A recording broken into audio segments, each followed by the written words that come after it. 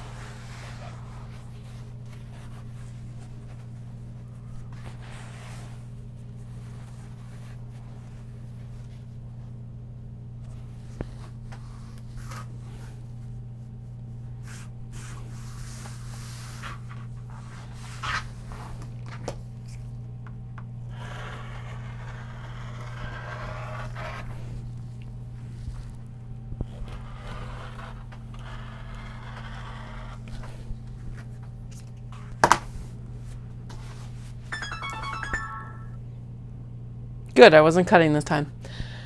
All right. Oh, Jennifer, I hope... Who are you mad at? Sorry, I'll stick around for like 2 more minutes.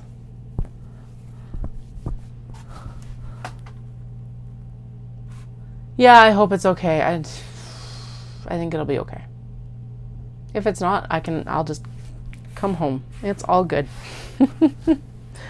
So, all right. Actually, I gotta head out because I do want to cook pizza pops before I go up to pick up the kids. So I hope you guys have a fantastic night. I'll be back on tomorrow night to get all of this more creative, chaotic talking and all of that. And I'll chat with y'all soon. Bye. I hope you have a good night, Jennifer.